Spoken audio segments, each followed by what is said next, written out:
America के राष्ट्रपति Donald Trump ने कई मुस्लिम देशों से अब्राहम अकॉर्ड्स में शामिल होने की अपील की है। उन्होंने सऊदी अरब, कतर, पाकिस्तान, तुर्की, मिस्र और जॉर्डन के नेताओं के साथ वर्चुअल मीटिंग की। इसके बाद सोशल मीडिया पर एक बड़ा बयान देते हुए कहा कि अमेरिका ने ईरान संकट को खत्म करने के लिए बहुत मेहनत की है। अब वक्त आ गया है कि मुस्लिम देश अब्राहम अकॉर्ड्स में शामिल हो। बड़ी बात यह है कि ट्रंप ने ईरान को भी इसमें शामिल होने की अपील कर दी है।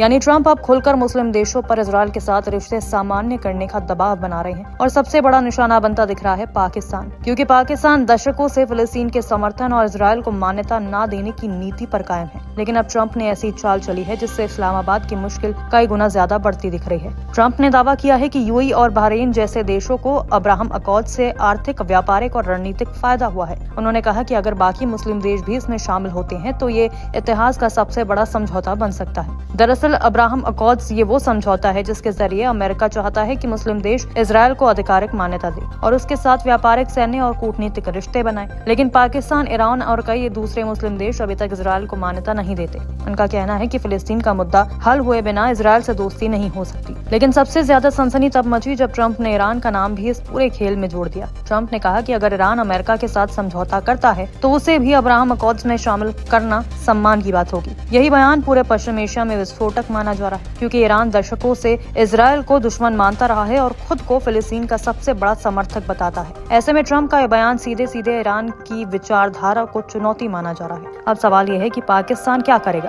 क्योंकि पाकिस्तान की स्थिति सबसे ज्यादा फंसी हुई दिखाई दे रही है। एक तरफ अमेरिका और खाड़ी देशों का दबाव है, दूसरी तरफ देश के अंदर धार्मिक संगठन, कट्टरपंथी समूह और आम जनता का बड़ा हिस्सा इजरायल के खिलाफ खड़ा है। पाकिस्तान की सरकार बार बार कहती रही है कि जब तक स्वतंत्र फिलिस्तीनी राष्ट्र नहीं बनेगा तब तक इजरायल को मान्यता नहीं दी जाएगी। यही वजह है कि ट्रंप की इस नई पहल को पाकिस्तान के लिए डिप्लोमेटिक ट्रैप कहा जा रहा है, क्योंकि अगर पाकिस्तान अमेरिकी दबाव में इजरायल के साथ रिश्ते बनाता भी है तो देश के अंदर भारी राजनीतिक विस्फोट हो सकता है। विपक्ष इसे मुद्दा बना सकता है, धार्मिक संगठन सड़कों पर उतर सकते हैं और सरकार के खिलाफ माहौल खड़ा हो सकता है। दूसरी तरफ पाकिस्तान अमेरिका को पूरी तरह नजरअंदाज भी नहीं कर सकता। पाकिस्तान की अर्थव्यवस्था पहले ही संकट में है। IMF, खाड़ी देशों और अमेरिकी समर्थन की जरूरत लगातार बनी हुई है। ऐसे में इस्लामाबाद खुलकर अमेरिका के खिलाफ जाने की स्थिति में भी नहीं दिखता। यही वजह है कि पाकिस्तान इस समय सबसे मुश्किल कूटनीतिक मोड़ पर खड़ा नजर आ रहा है। बताया जा रहा है कि ट्रंप की असली रणनीति सिर्फ इजरायल को मान्यता दिलवाना नहीं बल्कि पश्चिम एशिया में नया अमेरिकी समर्थक गठबंधन तैयार करना है। ऐसा गठबंधन जिसमें इजरायल, खाड़ी देश और कुछ बड़े मुस्लिम देश एक साथ हो, ताकि ईरान और उसके समर्थक गुटों को पूरी तरह घेरा जा सके। लेकिन इस पूरे खेल के बीच फिलिस्तीन का मुद्दा फिर से केंद्र में आ गया। सऊदी अरब साफ कह चुका है कि जब तक फिलिस्तीनी राष्ट्र के गठन की दिशा में ठोस कदम नहीं उठते तब तक वो इजरायल से रिश्ते सामान्य नहीं करेगा, जबकि इजरायल फिलहाल ऐसी किसी शर्त को मानने के मूड में नहीं दिख रहा। अब सबसे बड़ा सवाल यही है, क्या पाकिस्तान अपनी पुरानी फिलिस्तीन नीति पर कायम रहेगा या फिर अमेरिकी दबाव के आगे झुककर इतिहास का सबसे बड़ा यू टर्न लेगा।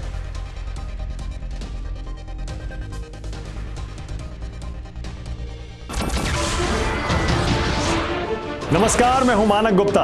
अगर आपको हमारा ये वीडियो पसंद आया हो तो इसे लाइक और शेयर जरूर करें और हाँ, हमें सब्सक्राइब और फॉलो करना ना भूलें ताकि आप देश और दुनिया की कोई खबर मिस ना करें। तो जुड़े रहिए हमारे साथ और देखते रहिए News 24।